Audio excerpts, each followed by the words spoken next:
Eh bien, bonjour à toutes et à tous, c'est Météo37, j'espère que vous allez bien. En tout cas, moi ça va super et aujourd'hui on se retrouve pour cette vidéo rapide, un bilan de l'hiver 2024-2025, une vidéo qui ne sera donc pas très longue mais dans laquelle nous allons faire le bilan de cet hiver et aussi le bilan par rapport à mes prévisions saisonnières. Alors l'hiver, vous savez comment il s'est terminé. Cet hiver a malheureusement été pour beaucoup de régions assez ennuyant. Je pense que le mois le plus ennuyant finalement de cet hiver 2024-2025, c'est février, et c'est pas pour rien, je vous avais fait un post, souvenez-vous, fin janvier, où je vous avais dit que février serait un mois assez bloqué et dans lequel, malheureusement, on s'ennuierait à mourir. J'avais parlé d'un ennui assez grotesque. Et bien, finalement, je n'ai pas du tout eu tort pour ce mois de février, puisque j'ai bien envie de dire que 90-95% du territoire n'a quasiment rien eu durant ce mois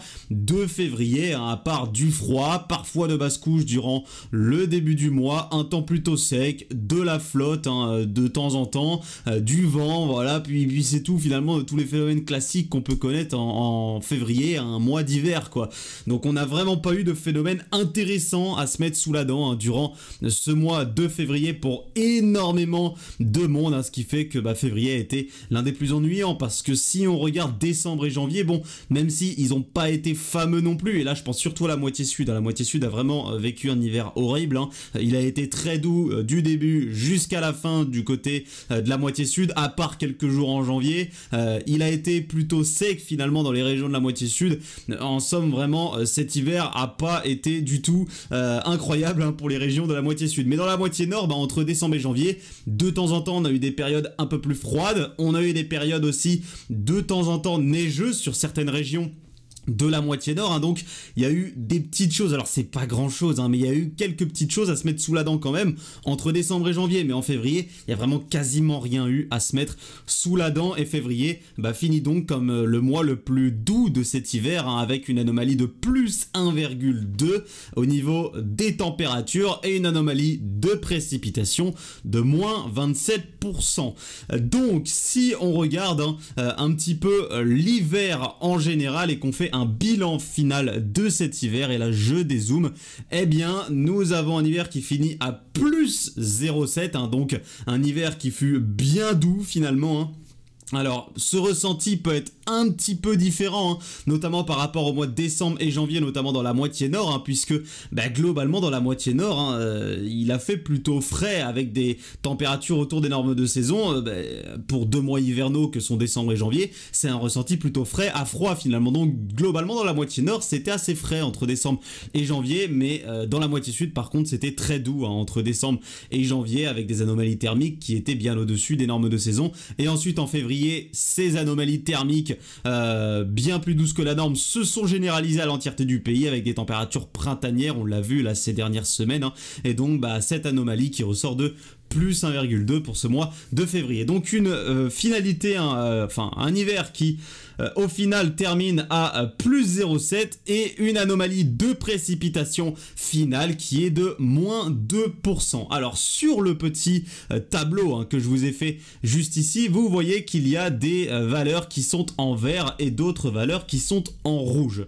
Alors pourquoi il y a des valeurs en vert et en rouge? Eh bien c'est par rapport à mes prévisions saisonnières, celles que moi je vous ai faites, et par rapport aux tranches que je vous ai données. Les cases qui sont vertes, les valeurs qui sont en verte, c'est les valeurs qui ont été correctes, que j'ai bien prévues dans mes prévisions saisonnières, qui étaient effectivement dans mes tranches, et les valeurs rouges, c'est celles qui se sont écartées de mes tranches, où j'ai eu tout simplement faux dans les prévisions saisonnières.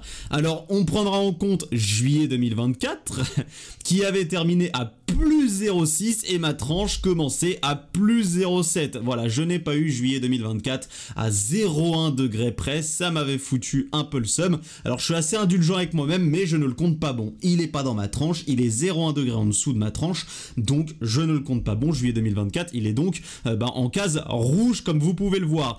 Et nous avons également deux cases qui sont en rouge entre janvier 2025 et février 2025, et c'est au niveau des anomalies de précipitation. Janvier, je le voyais plus autour des normes, au final il a été très humide, et février, je le voyais plus humide et au final il a été sec à très sec ce mois de février, hein, avec une anomalie de moins 27%.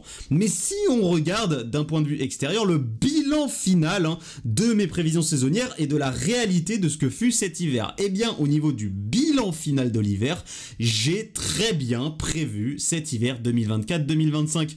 Et en somme, quand vous voyez, hein, les cases vertes, hein, qui représentent 75%, hein, des cases, hein, des cases en général là que j'ai colorées, eh bien ça représente donc un taux de réussite de 75%, voilà, par rapport à la nouvelle méthode, parce qu'il faut savoir que depuis les prévisions saisonnières de l'été 2025, j'ai approfondi mes analyses et mes recherches et j'ai décelé de nouvelles méthodes de recherche, hein, pour faire mes prévisions saisonnières.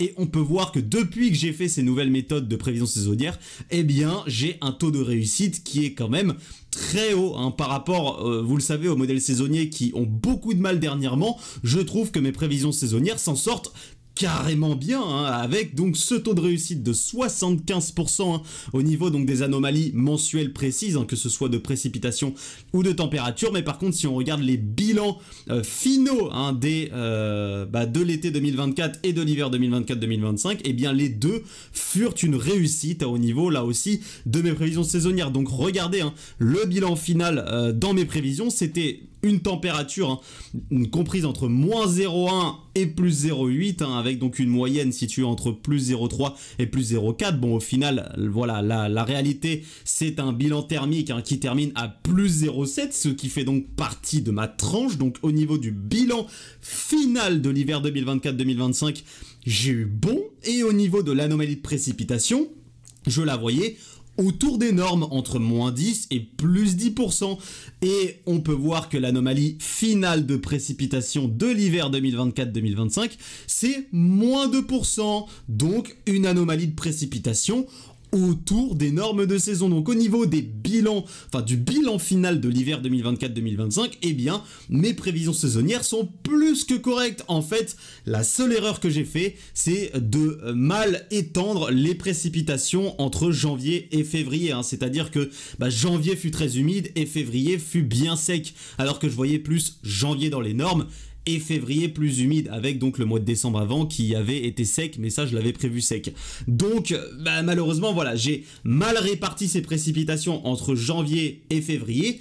Donc ce qui fait qu'au niveau des anomalies de précipitation entre janvier et février, malheureusement je me suis trompé. Mais par contre dans le bilan final de l'hiver, eh bien j'ai très bien prévu l'anomalie de précipitation qui fut autour des normes de saison. Et au niveau de l'anomalie thermique, hein, c'est une franche réussite durant cet hiver 2024-2025, hein, puisque au niveau des anomalies thermiques mensuelles, j'ai eu les 3 mois de l'hiver. Et au niveau donc, forcément, hein, si j'ai eu bon dans les 3 mois de l'hiver, au niveau de l'anomalie finale qui est de plus 0,7, elle est dans la tranche, donc elle est bonne. Donc au niveau des anomalies thermiques, je m'en sors carrément bien. Et honnêtement, hein, avec juillet 2024, souvenez-vous, comme je vous l'ai dit, qui a fini à 0,1 degré près, hein, de ma tranche, et bien honnêtement, au niveau des anomalies thermiques, je m'en sors particulièrement bien au niveau de mes prévisions saisonnières.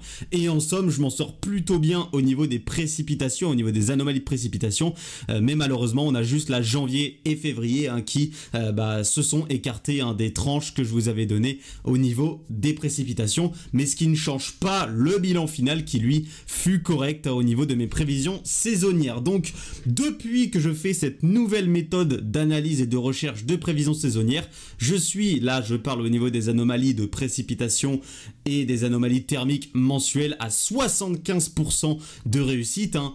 3 qui ont été pas bonnes, hein, 3 qui se sont écartées de mes tranches et 9 qui ont été vérifiées et qui ont donc été bonnes, hein. Donc voilà, 9 de 12, ça fait 75%. Et au niveau donc des bilans finaux, je m'en sors aussi particulièrement bien depuis l'été 2024 au niveau de mes prévisions saisonnières, avec donc un bilan final de l'hiver 2024-2025 qui fut largement correct, qui fut même très bon, et un bilan final aussi de l'été 2024 qui avait été là aussi très bon. Donc au niveau de mes prévisions saisonnières, je m'en sors particulièrement bien, et sachez que je vous ferai évidemment des prévisions saisonnières pour l'été 2025 que je vous sortirai comme d'habitude fin mai. J'attends toujours le dernier moment pour vous sortir les prévisions saisonnières pour faire en sorte qu'elles soient le plus fiables possible. Et donc, bah voilà, je vous ai sorti les prévisions saisonnières de l'hiver le 30 novembre. Je vous sortirai les prévisions saisonnières de l'été le 31 mai. Voilà. Merci à tous donc d'avoir suivi ce point, ce bilan de l'hiver 2024-2025 avec un hiver qui donc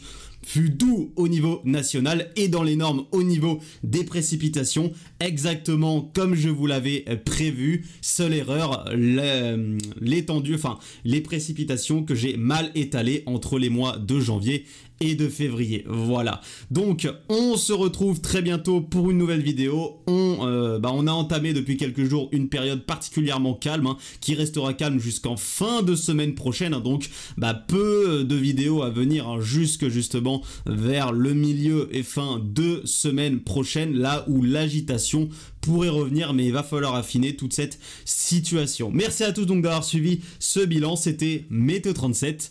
Bye tout le monde.